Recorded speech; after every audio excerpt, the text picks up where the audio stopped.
নমো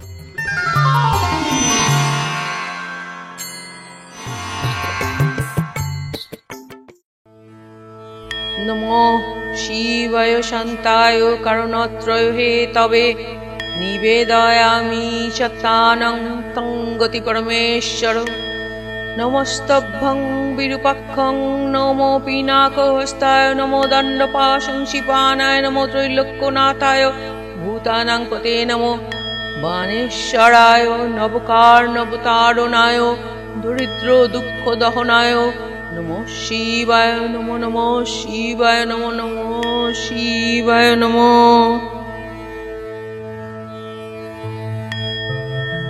শিবরাত্রির ব্রতকথা ও পাঁচালী। ত্রিজগতে এই ব্রত করে যে জন, দেহ অন্তে শিবালোকে করে আগমন।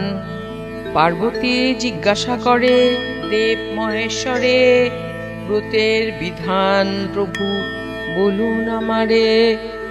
শিব কহে হে পার্বতী শুনো মন দিয়া, ব্রত পূর্ব দিনে ব্রতী হবিষ্যান্ন খাবে। বিছানায় শোবে নাই শয়নের কালে, শয়ন করিবে ব্রতী খড় বা কম্বলে।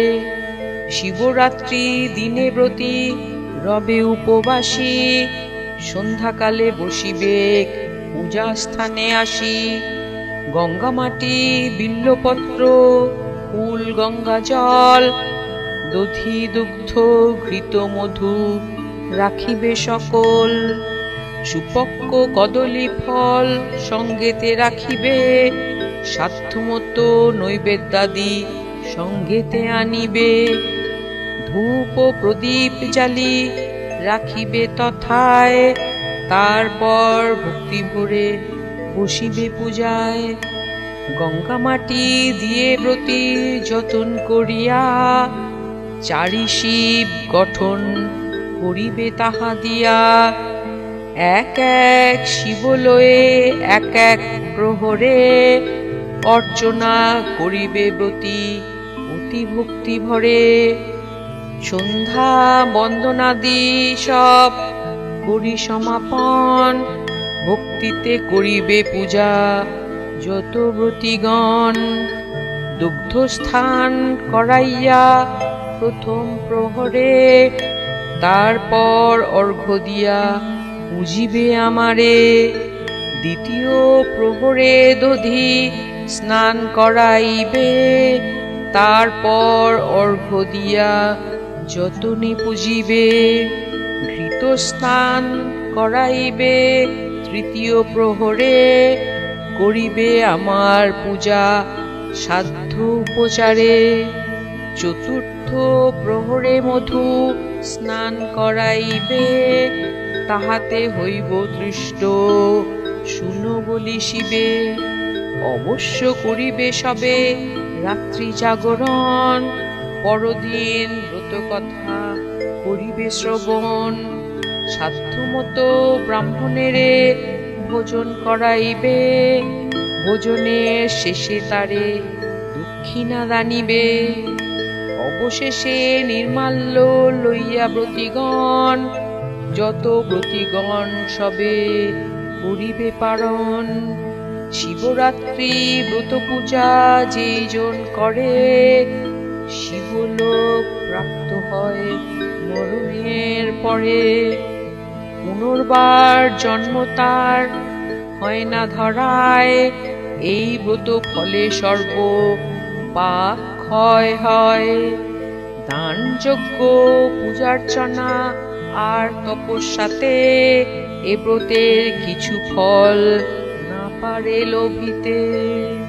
শিবরাত্রি ব্রত ফলে দেব গজানন, সপ্তদ্বীপা পৃথিবীর হয়েছে রাজন। শুনো শুনো এবে গিরিরাজের তনয়া, ব্রতের মাহাত্ম্য বলি শুনো মন দিয়া। বারাণসী ধাম মাঝে শুনো হে সতী, খর্বাকৃতি এক ব্যাধ করিত বসতি। কেশ তার পিঙ্গল বরণ, গাত্রবর্ণ কালো আর হিংসাপরায়ণ। হিংসা সে করিত সদা সব প্রাণীগণে, অস্ত্রাদিতে পূর্ণ ছিল তাহার ভবনে। একদিন সেই ব্যাধ বন মধ্যে গেল, নানাবিধ পশু হত্যা সেখানে সে করিল। মাংস ভার লয়ে কাঁধে সে ব্যাধ তখন, গৃহে ফিরিবার তরে করিল গমন। মাংস ভার লয়ে ভ্যাদ খুব ক্লান্ত হইয়া, শয়ন করিল এক বৃক্ষতলে গিয়া। কিছুক্ষণ মধ্যে ব্যাধ নিদ্রিত হইল, হেনকালে সূর্যদেব অস্তাচলে গেল। ধীরে ধীরে নেমে আসে সন্ধ্যারও আধার, ক্রমে চারিদিকে গাঢ় হলো অন্ধকার। অকস্মাৎ সে ব্যাধের নিদ্রা ভঙ্গ হইল, তাড়াতাড়ি ব্যাধ উঠিয়া বসিল। ঘোর অন্ধকারে কিছু দেখা নাহি যায়, কি করবে ব্যাধ রাজ হায় নিরুপায়। বন মধ্যে শোনা গেল বাঘের গর্জন, ভয় পেয়ে বৃক্ষে ব্যাধ উঠিল তখন। ভাগ্যক্রমে সেই বৃক্ষ বিল্ব বৃক্ষ ছিল, অতি কষ্টে ব্যাধ সেই বৃক্ষেতে উঠিল। শিশির জলে সর্বাঙ্গ ভিজিল তাহার, ক্ষুধার্ত শীতার্থ ব্যাধ জাগিয়া রহিল। বৃক্ষমূলে শিবলিঙ্গ ছিল প্রতিষ্ঠিত, এক বিল্বপত্র তাহে হইল পতিত। ব্যাধ গাত্র স্পর্শে এক পত্র ভঙ্গ হইল, হিমবিন্দু সহ তাহা লিঙ্গে পড়েছিল। শিব চতুর্দশী তিথি সেই দিন ছিল, ব্রতের পুণ্যের ফল সে ব্যাধ লভিল। ব্যাধপতি তুষ্ট আমি হইনু তখন, পরদিন গৃহে ব্যাধ করিল গমন। এইভাবে একে একে দিন কেটে যায়, উপস্থিত হইল ব্যাধের অন্তিম সময়ে। যমদূত আসি তথা উপস্থিত হইল, বীরপাশে বাঁধিবারে উদ্যত হইল। হেনুকালে শিবদূত গিয়া সেই স্থানে, বাধা দান করে তারা যমদূতগণে। শিবদূত যমদূতে কলহ বাঁধিল, শিবদূত শেষে ব্যাধে কৈলাসে আনিল।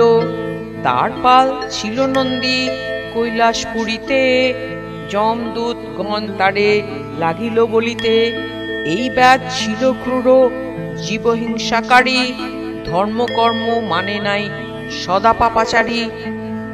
হেন মহা পাপী ব্যাধ কিসের কারণ, দেহ অন্তে শিবলোকে করে আগমন। যমদূত গণে নন্দী করিয়া সান্ত্বনা, একে একে পূর্ব কথা করিল বর্ণনা। নিরুপায় ব্যাধ শিব চতুর্দশী দিনে, কিরূপেতে ব্রত করেছিল ঘোর বনে। মহাপাপী এই ব্যাধ মিথ্যা কথা নয়, তথাপি ব্রতের ফলে এসেছে হেতায়। শুনিয়া ব্রতের কথা যমদূতগণ, মহানন্দে যমলোকে করিল গমন। অতঃপর মহাদেব বলেন উমারে, শিবরাত্রির ব্রত কথা বলিনু তোমারে। ব্রতের মাহাত্ম্য শুনি দেব ঋষিগণ, মর্তধামে এই ব্রত করে প্রচারণ। শিবের সমান আর দেব কেহ নাই, অশ্বমেধ সমযজ্ঞ আর যজ্ঞ নাই। গঙ্গা তুল্য তীর্থ নাই জানিবেক মনে, শিবরাত্রি সমব্রত নাই ত্রিভুবনে। শিবরহস্য এই পুণ্যব্রত কথা, সংস্কৃত ভাষাতে ইহা রহিয়াছে গাথা। তাহা হইতে সংগ্রহ করিয়া সযতনে, শিবরাত্রির ব্রত কথা শক্তিপদ হনে। শিবরাম শিব দুর্গা বলো ভাই সবে, এ ভব বন্ধন মুক্ত অবশ্যই হইবে। জয় জয় শিব।